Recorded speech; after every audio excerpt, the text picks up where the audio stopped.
Hello. Sumit academy में आपका स्वागत है। आशा है कि आपने मेरी चैनल को सब्सक्राइब कर दिया होगा। यदि नहीं किया है तो अभी सब्सक्राइब अवश्य करें। इस वीडियो में हम मनी लॉन्ड्रिंग यानी कि काले धन को वैध करने के बारे में चर्चा करेंगे। मनी लॉन्ड्रिंग पर हमारी 2 भाग श्रृंखलाओं में से ये पहली श्रृंखला है। अपराध से धन कमाकर अपराधी स्वाभाविक रूप से पुलिस या अदालतों की चिंता किए बिना अपने लाभ का आनंद लेने में सक्षम होना चाहते हैं। इसलिए मनी लॉन्ड्रिंग को अपराध के अन्य रूपों से अलग नहीं किया जा सकता है। ये भ्रष्टाचार पर पनपता है और अन्य सभी आपराधिक कृत्यों का कारण है, चाहे उद्देश्य मुनाफा कमाना हो या उन्हें छिपाना हो। तो मनी लॉन्ड्रिंग क्या है? मनी लॉन्ड्रिंग ऐसी स्थिति बनाने की प्रक्रिया है जो गंभीर अपराधों जैसे नशीले पदार्थों की तस्करी या आतंकवादी गतिविधि से प्राप्त धन को एक वैध स्रोत से उत्पन्न हुई दिखाती है। सीधे शब्दों में कहें तो ये एक गैर कानूनी कार्य है जिसमें काला धन, जिसका स्रोत गैर कानूनी है और जिस पर करों का भुगतान नहीं किया गया है, को सफेद यानी कि कानूनी बनाने के लिए वित्तीय प्रणाली में स्थानांतरित करके वैध दिखाया जाता है। भारत में मनी लॉन्ड्रिंग को हवाला लेन देन के रूप में जाना जाता है। 1990 के दशक की शुरुआत में इसे लोकप्रियता मिली जब कई राजनेता इसके जाल में फंस गए। हवाला एक वैकल्पिक या समांतर प्रेषण प्रणाली है। ये एक अरबी शब्द है जिसका अर्थ है तीसरे व्यक्ति का उपयोग करके 2 व्यक्तियों के बीच धन का हस्तांतरण। मनी लॉन्ड्रिंग की आवश्यकता किसको होती है? ड्रग तस्कर, गबन करने वाले, भ्रष्ट राजनीतिज्ञ और सार्वजनिक अधिकारी, आपराधिक गिरोह और आतंकवादी सबसे आम प्रकार के अपराधी हैं जिन्हें धन को वैध करने की आवश्यकता होती है। कुछ विशेषज्ञ इसे पीड़ित रहित अपराध के रूप में संदर्भित करते हैं, लेकिन वास्तव में ये किसी व्यक्ति विशेष के खिलाफ अपराध नहीं है, बल्कि राष्ट्रों, अर्थव्यवस्थाओं, सरकार और कानून के शासन के खिलाफ अपराध है। ये कैसे काम करता है? मनी लॉन्ड्रिंग अपने सबसे सरल तरीके में पैसा बनाने का वह कार्य है जिसमें स्रोत ए से प्राप्त धन को स्रोत बी से प्राप्त दिखाया जाता है। अपराधी अवैध गतिविधियों के माध्यम से प्राप्त धन की उत्पत्ति को छिपाने की कोशिश कर रहे हैं ताकि ऐसा लगे कि ये कानूनी स्रोतों से प्राप्त हुआ है, अन्यथा वह पैसे का उपयोग नहीं कर सकते क्योंकि ये उन्हें आपराधिक गतिविधि से जोड़ता है और कानून प्रवर्तन अधिकारी इसे जब्त कर लेंगे। बुनियादी मनी लॉन्ड्रिंग प्रक्रिया में 3 कदम हैं: प्लेसमेंट, लेयरिंग और इंटीग्रेशन। आइए हम इन शब्दों पर एक नजर डालते हैं। प्लेसमेंट के चरण में मनी लॉन्ड्रर अवैध गतिविधियों के माध्यम से उत्पन्न धन को वैध वित्तीय संस्थानों में सम्मिलित करता है। ये अक्सर स्थानीय वित्तीय संस्थानों में नकद जमा के रूप में होता है या विदेशी वित्तीय संस्थानों में जमा करने के लिए सीमाओं पर धन की तस्करी की जाती है। कीमती धातुओं और उच्च मूल्य के सामान खरीदने के लिए नकदी का उपयोग किया जा सकता है। ये लॉन्ड्रिंग का परेशानी भरा चरण है, क्योंकि अधिकांश देशों में एक प्रणाली है जिसके तहत वित्तीय संस्थानों को कुछ कट ऑफ सीमा से अधिक नकद लेन देन की रिपोर्ट करने की आवश्यकता होती है।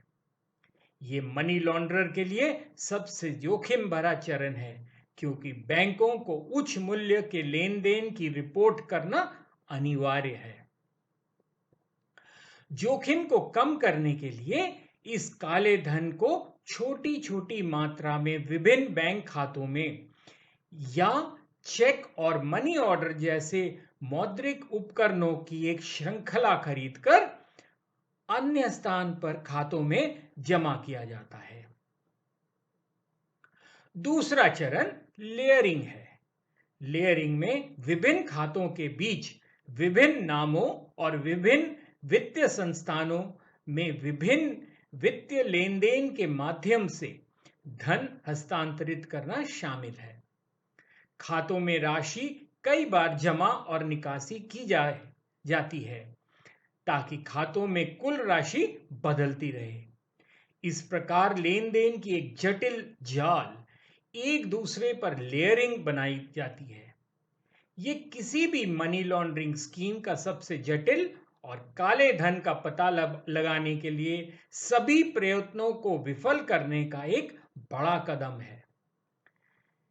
इस तरह के स्थानांतरण को विभिन्न मुद्राओं में बदलाव के द्वारा जटिल बनाया जाता है और शेयरों, वस्तुओं, अचल संपत्ति और सोने में निवेश और माल और सेवाओं के लिए भुगतान के रूप में भी जटिल सौदों के माध्यम से उन्हें एक वैध रूप दिया जाता है। तीसरा चरण एकीकरण यानी कि इंटीग्रेशन है। अंतिम एकीकरण चरण में ये काला धन वैध रूप में मुख्य धारा की अर्थव्यवस्था में फिर से प्रवेश करता है। इस चरण पर जांच एजेंसियों को कानूनी और अवैध धन के बीच अंतर करना बहुत मुश्किल लगता है। इसमें एक स्थानीय व्यवसाय के खाते में बैंक हस्तांतरण शामिल हो सकता है, जिसमें मनी लॉन्ड्रर निवेश के बदले में मुनाफे में हिस्सा या अचल या लग्जरी संपत्ति ले रहा है। इस चरण पर अपराधी पकड़े गए बिना पैसे का उपयोग कर सकता है। एकीकरण चरण के दौरान मनी लॉन्ड्रर को पकड़ना बहुत मुश्किल है अगर पिछले चरणों के दौरान कोई प्रलेखन डॉक्यूमेंटेशन नहीं है। आइए अब हम मनी लॉन्ड्रिंग के विभिन्न तरीकों को देखें। मनी लॉन्ड्रिंग ड्रग तस्कर, आतंकवादी, संगठित अपराधी, इनसाइडर डीलर, कर चोरी करने वाले और साथ ही कई अन्य समूहों की महत्वाकांक्षाओं को पूरा करती है, जिन्हें अवैध कृत्यों से प्राप्त अप्रत्याशित समृद्धि अधिकारियों के ध्यान से बचाने की आवश्यकता होती है। मनी लॉन्ड्रिंग के कई रूप हो सकते हैं। पहला है स्ट्रक्चरिंग। ये अक्सर स्मर्फिंग के रूप में जाना जाता है और ये प्लेसमेंट का एक तरीका है जिसके तहत नकद पैसे की छोटी राशि कई खातों में बांट दी जाती है। इसका उपयोग मनी लॉन्ड्रिंग के संदेह और एंटी मनी लॉन्ड्रिंग रिपोर्टिंग आवश्यकताओं से बचने के लिए किया जाता है। दूसरा रूप है थोक नकद तस्करी। इसमें दूसरे क्षेत्राधिकार के लिए नकदी की तस्करी शामिल है, जहां पर इसे किसी ऐसे वित्तीय संस्थान या बैंक में जमा किया जाता है जिसमें ज्यादा बैंक गोपनीयता हो या जहां पर कम कठोर धन शोधन प्रवर्तन हो। तीसरा रूप नकदी गहन व्यवसायों का उपयोग करना है। इस पद्धति में जो व्यवसाय आमतौर पर अपनी कमाई का एक बड़ा हिस्सा नकद प्राप्त करते हैं, वह आपराधिक रूप से प्राप्त नकद को भी इसमें जमा कर लेते हैं। व्यवसाय इसे भी वैध कमाई के रूप में प्राप्त नकदी का दावा करते हैं।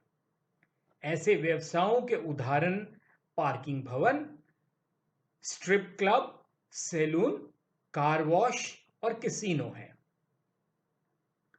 चौथा रूप व्यापार आधारित लॉन्ड्रिंग है।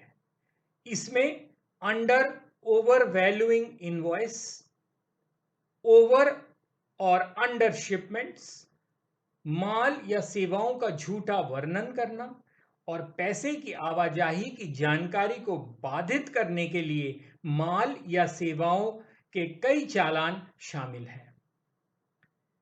ये काले धन की सफाई का बहुत सफल तरीका है और पता लगाने के लिए सबसे मुश्किल।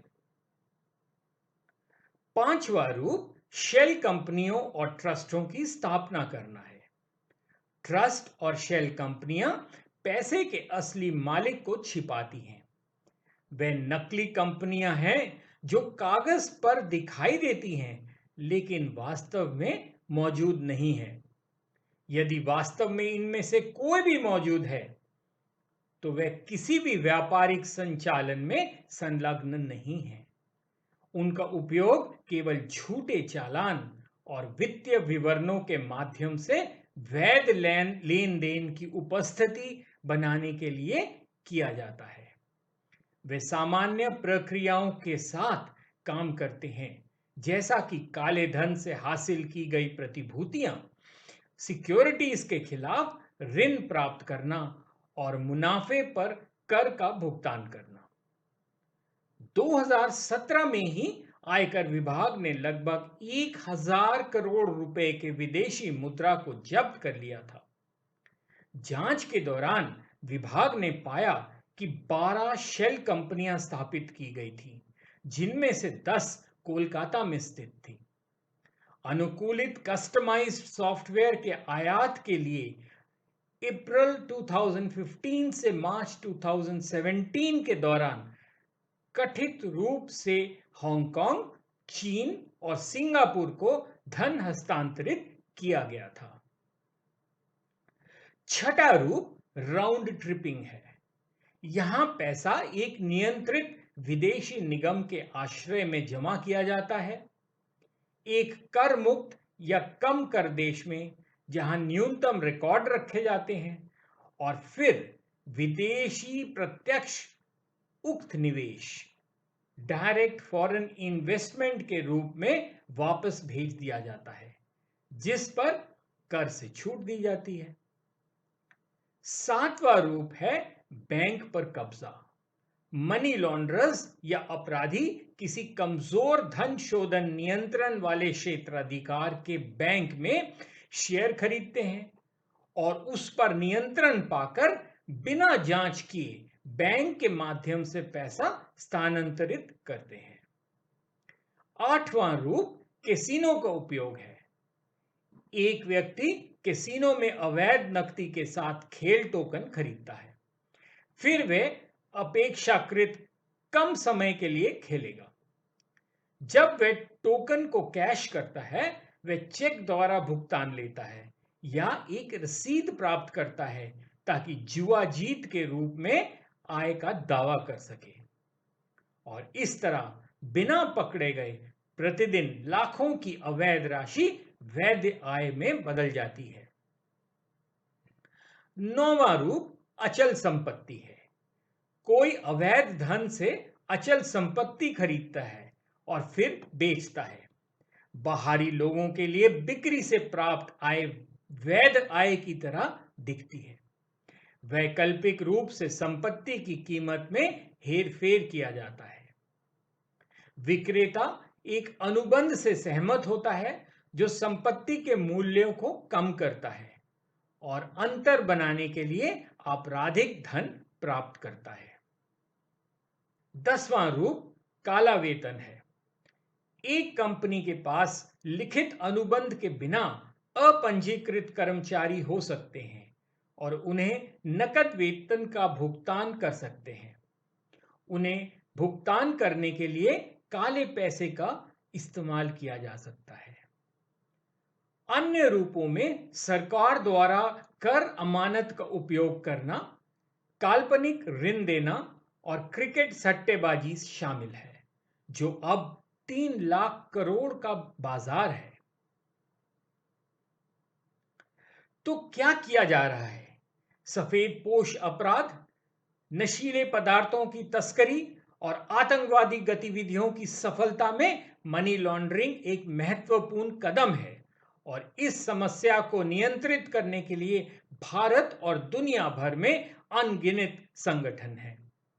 राज्य और स्थानीय पुलिस उन मामलों की जांच करती है जो उनके अधिकार क्षेत्र में आते हैं। काले धन के खिलाफ लड़ाई में सबसे महत्वपूर्ण संगठन FATF या मनी लॉन्ड्रिंग पर वित्तीय कार्रवाई कार्यबल है, जिसके 35 सदस्य देश और 2 क्षेत्रीय संगठन हैं जो विश्व के सबसे प्रमुख वित्तीय केंद्रों का प्रतिनिधित्व करते हैं। FATF का उद्देश्य मानकों को निर्धारित करना और धन शोधन, आतंकवादी वित्त पोषण और अंतर्राष्ट्रीय वित्तीय प्रणाली की अखंडता व अन्य संबंधी खतरों से निपटने के लिए कानूनी, विनियामक और परिचालन उपायों के प्रभावी कार्यान्वयन को बढ़ावा देना है।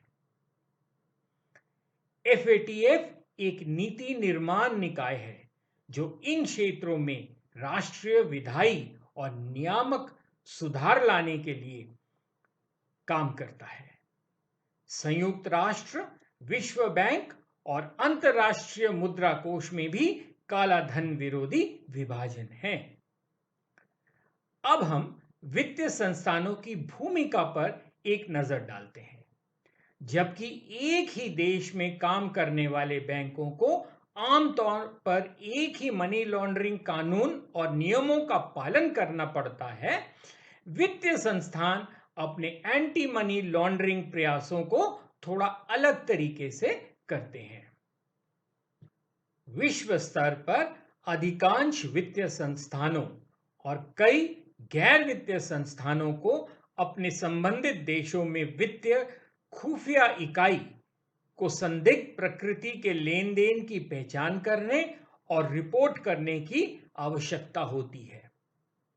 उदाहरण के लिए, बैंक को ग्राहक की पहचान को सत्यापित करना चाहिए और यदि आवश्यक हो तो संदिग्ध गतिविधि के लिए लेन देन की निगरानी करें। इसे अक्सर अपने ग्राहक को जानना यानी कि KYC के रूप में जाना जाता है। इसका मतलब है कि ग्राहक की पहचान और लेन देन के प्रकार को समझना जिसमें ग्राहक के शामिल होने की संभावना है। किसी के ग्राहकों को जानकर वित्तीय संस्थान अक्सर असामान्य या संदिग्ध व्यवहार की पहचान कर सकते हैं, जिसे विसंगतियां, एनोमलीज कहा जाता है, जो काले धन का संकेत हो सकता है। बैंक कर्मचारियों जैसे टेलर और ग्राहक खाता प्रतिनिधियों को एंटी मनी लॉन्ड्रिंग में प्रशिक्षित किया जाता है और उन्हें ऐसी गतिविधियों की रिपोर्ट करने का निर्देश दिया जाता है जो उन्हें संदिग्ध लगता है। इसके अतिरिक्त एंटी मनी लॉन्ड्रिंग सॉफ्टवेयर ग्राहक डेटा को फिल्टर करता है, इसे संदेह के स्तर के अनुसार वर्गीकृत करता है और विसंगतियों के लिए इसका निरीक्षण करता है। इस तरह की विसंगतियों में धन में किसी भी अचानक वृद्धि, एक बड़ी निकासी या पैसे को बैंक गोपनीयता क्षेत्राधिकार में ले जाना शामिल है। कुछ मानदंडों को पूरा करने वाले छोटे लेन देन को भी संदिग्ध माना जा सकता है। इसी के साथ मनी लॉन्ड्रिंग पर हमारी 2 भाग श्रृंखलाओं में से पहली श्रृंखला को विराम देते हैं। ये वीडियो इंटरनेट पर स्वतंत्र रूप से उपलब्ध जानकारी पर आधारित है। किसी भी मौलिकता का दावा नहीं किया जाता है। मैं उनके द्वारा दी गई जानकारी के लिए सभी मीडिया और कानूनी वेबसाइटों का आभार व्यक्त करता हूं। इस वीडियो का उद्देश्य पर परीक्षा के सवालों के जवाब देने के लिए उम्मीदवारों को तैयार करना है। इस वीडियो को लाइक करें और मेरे चैनल को अभी सब्सक्राइब करें ताकि आप मेरे पिछले और भविष्य के वीडियो से वंचित ना रहें। तब तक के लिए खुश रहिए और मुस्कुराते रहिए।